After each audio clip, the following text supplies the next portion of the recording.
All right. Interesting. The last few days, obviously, last week, here we are in this time in self lockdown, self isolation, however you want to describe it. And the clients that I've been talking to this week, all online, of course, via Zoom, it's been interesting because, what we started out talking about, what we're now talking about is really using this time to pivot, prepare, and plan for when this is over. But also, what I've been encouraging people to do is to kind of look at other ways of developing an income stream. So that's really what I want to talk about here, because I think, if nothing else, what this time has really highlighted is what I call this a lifestyle partner. I've been sharing this for well over 10 years now.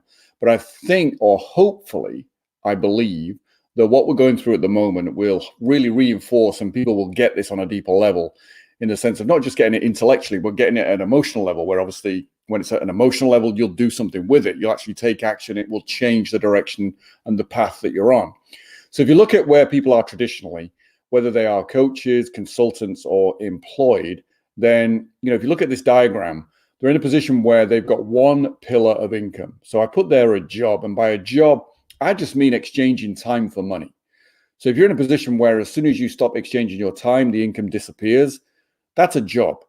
And that's fine. Nothing wrong with that, of course. That's how a lot of our society is built. Most people are taught, like I was at home, work hard, get good grades, go to university, get a degree, get a good job. And that's fine. But obviously the world's changed a lot since I was a child. And as I'm saying, I'm reiterating, I think this pandemic has really reinforced this idea that if this is all you're relying on, now's a great time to change this. Because where I suggest you want to be is in a position where you have multiple pillars of income, and then you really have a lifestyle partner on. Because if you think of this, the roof is your lifestyle. At the bottom there, I've got the foundation. Obviously, we shift from surviving to thriving. Because if all you've got is one pillar and a job, and that pillar disappears, what happens to your lifestyle? Now it's in danger. Now it's a problem because the roof collapses. And that's what we're seeing. And already, governments around the world are talking about there will be a lot of people affected by what's going on. The economy obviously will take some serious hits because of what's going on. Not that nobody will recover. I believe we'll all come out of this stronger if we use this time wisely. But if you're in a position where you've got multiple pillars and you take one pillar away, it's an inconvenience. It's an irritation, but it's not catastrophic. Does that make sense? Because, of course, you've got all these other pillars still holding the roof up.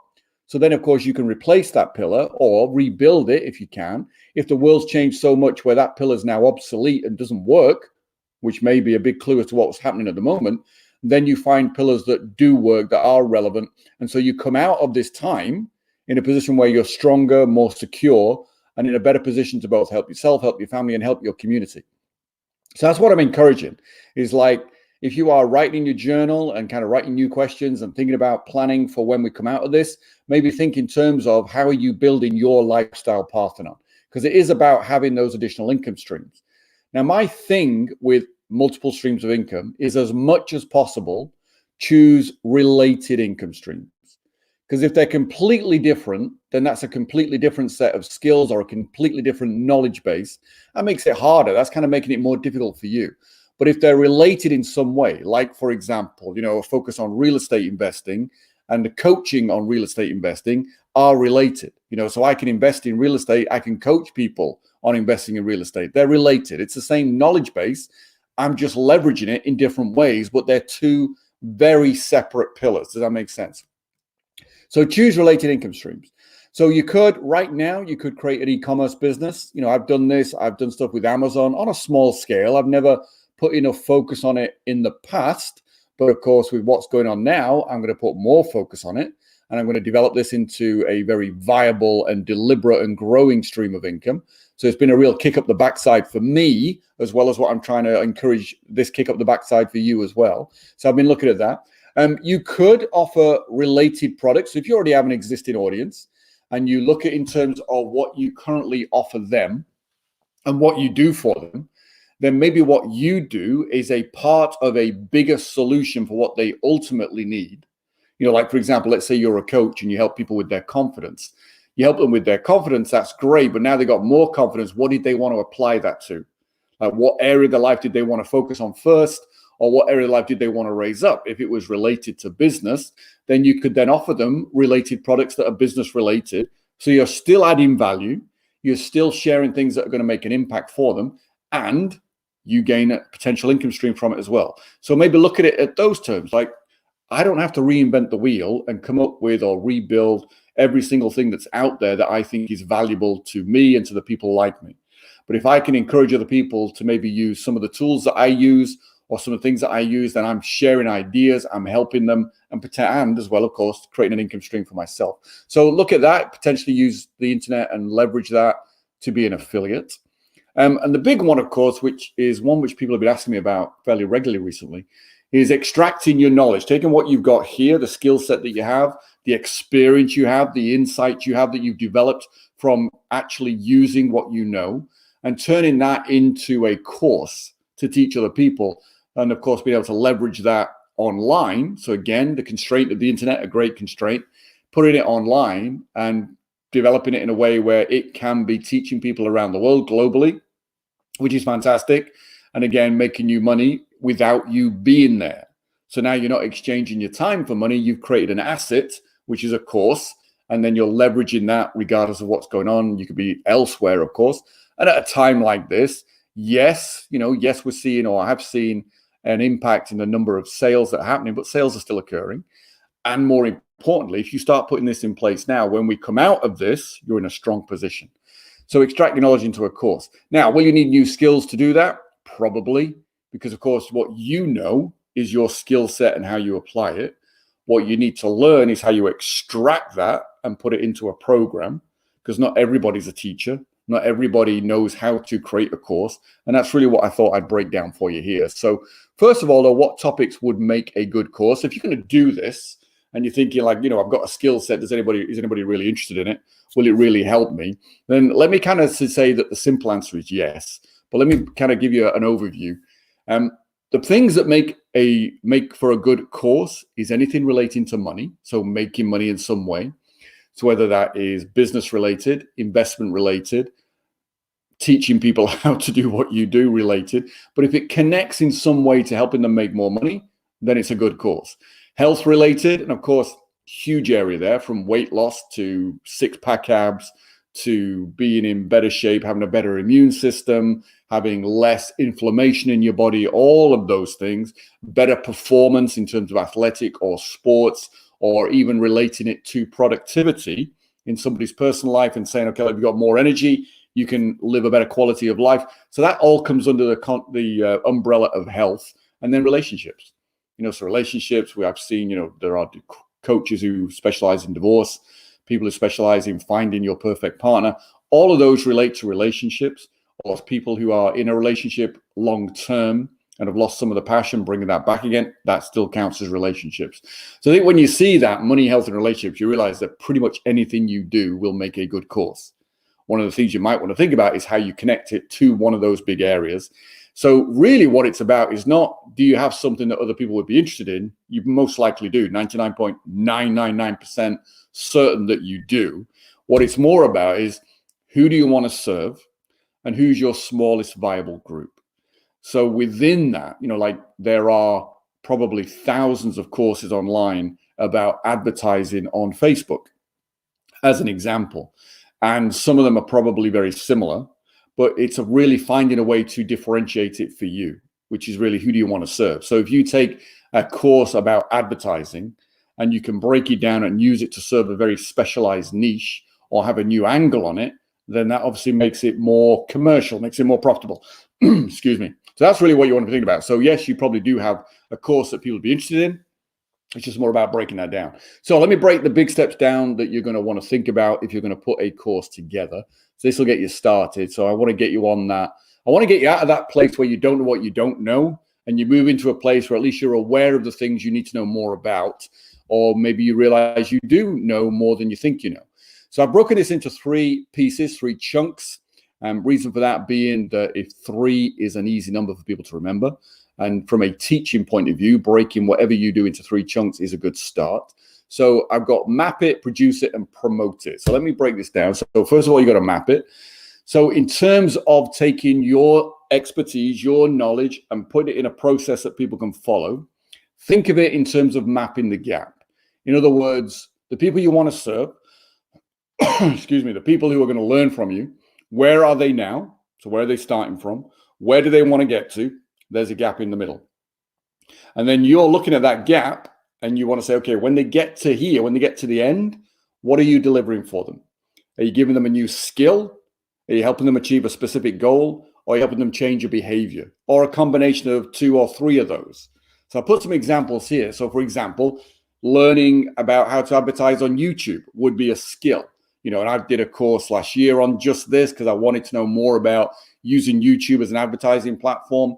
I wanted to understand it better. And I just wanted the insights for myself, you know, and I learned a lot from it. And actually, one of the big things I got from it was that actually I need somebody to do it for me because it was a full-time role. But I had a knowledge of it. It meant I could talk to somebody with an understanding that I wasn't having the wool pulled over my eyes, and I could understand what I was talking about and what I needed from it, if that makes sense. But that's the skill base. So it's like advertising on YouTube was a skill. So I bought a course that taught me a new skill. You know, and on this one, the next one is a goal. Take control of your mental, your physical, and your financial destiny. That's a goal. So it's a course that helps deliver that goal. And obviously that's kind of focus of me in particular. And then I put here overcoming procrastination. You know, procrastination is a behavior. Changing that behavior so you overcome it and you stop doing it, that's a behavior change. So those are examples really of what I'm trying to drive at, which is, are you teaching a skill? Are you helping somebody achieve a goal? Or are you helping them change a behavior in some way? You know, like biting nails would be a change in behavior, for example.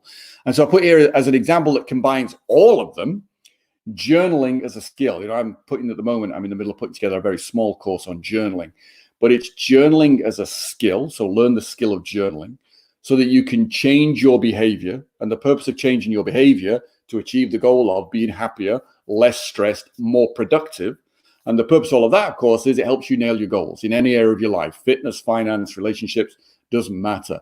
So that's a way of combining all 3 together by highlighting really what is a skill to achieve the other 2. Does that make sense? So really anything. It's like, look at what you know and think of it in terms of what are the skills I could teach? What goal would that skill allow somebody to achieve? What would it do for them in terms of changing their behavior, getting them to take more action, getting them to be more happier, less stressed? So look at it in all of those terms and just brainstorm where what you know would fit best within those. Does that make sense? So map the gap. Then when you've got that, you want to break it into 3 to 5 steps. So you think of it in terms of here's where they are now, and at the end of it, let's make it skill based. Let's say at the end of it, they're going to learn how to advertise on YouTube. And let's say that was the skill. Then you want to break that path into 3 to 5 chunks. The reason being that 3 to 5 chunks is easy for someone to follow. You know, because you probably have a huge amount of information in your head related to the things that you know. And if you just kind of blurted it all out, you would overwhelm somebody.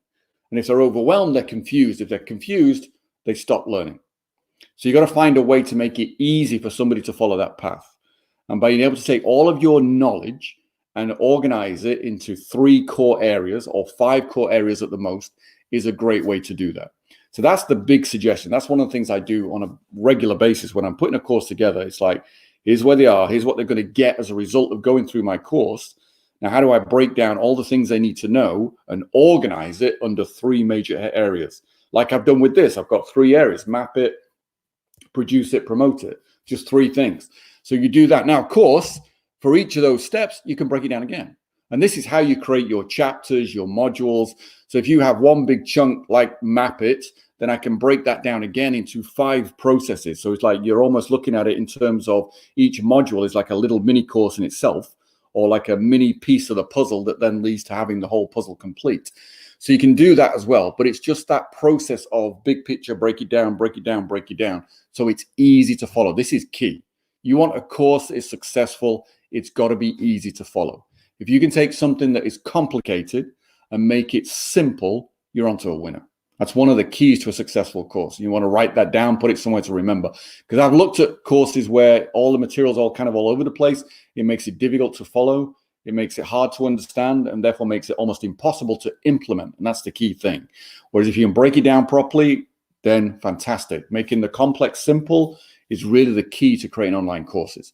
Now, the other thing I would suggest, and this is not absolutely necessary, But as any area or any niche becomes more and more crowded and more courses available, this becomes more important, is to take your 3 to 5 big chunks and organize them into a unique model.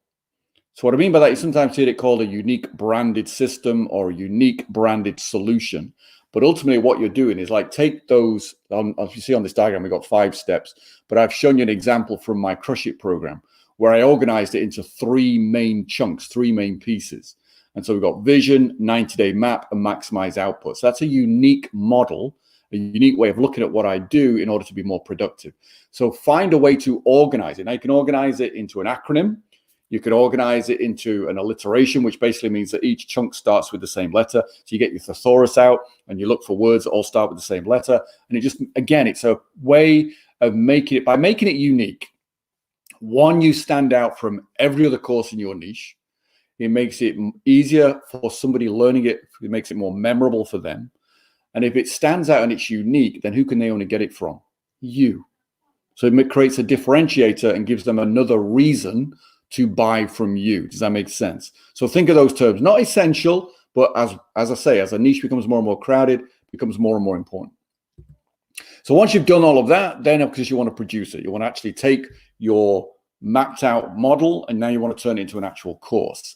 So once you've broken it down, you lay out your slides. So you take each chunk, break it down again, and then lay out the slides for all of those and break it into smaller pieces. So they're lessons, which obviously are part of chapters, which are part of modules. So lay out your slides. I've put here, now this could be a whole video in itself, follow the format system.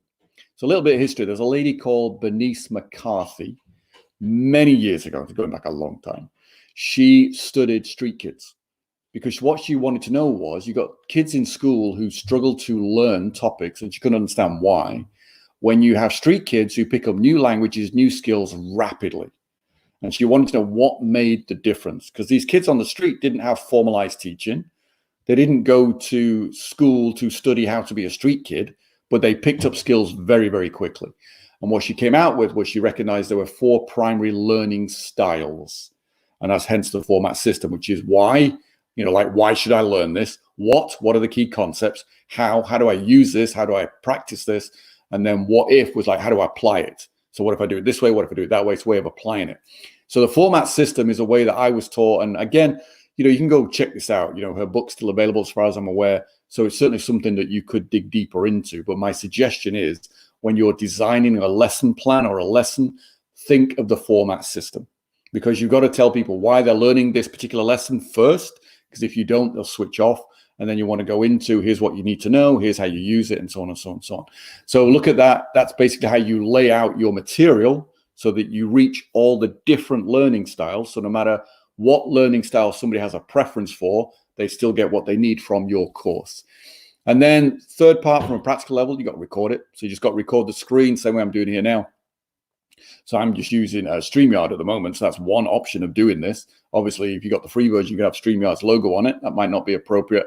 But for my courses, I use ScreenFlow, which is just a way of recording your screen. That's all you need. You need some sort of screen recorder so that you can record your slides. So Camtasia works on PCs. I believe it works on Macs as well. But ScreenFlow is a Mac-based only product. That's the one I use. So there's all these. I mean, the key with this, I think there's loads of these around now. More importantly is the editing tools that come with it, because once you've recorded it, you might want to do a little bit of editing. The better the editing tools, the easier it is for you to put your course together. Then you want to upload it. And again, I could probably do another video on different platforms. I'm sure there are videos. In fact, I know there are videos on using things like Teachable, Udemy, like, commercial platforms, which you kind of rent, if you like, on a Kajabi is another one.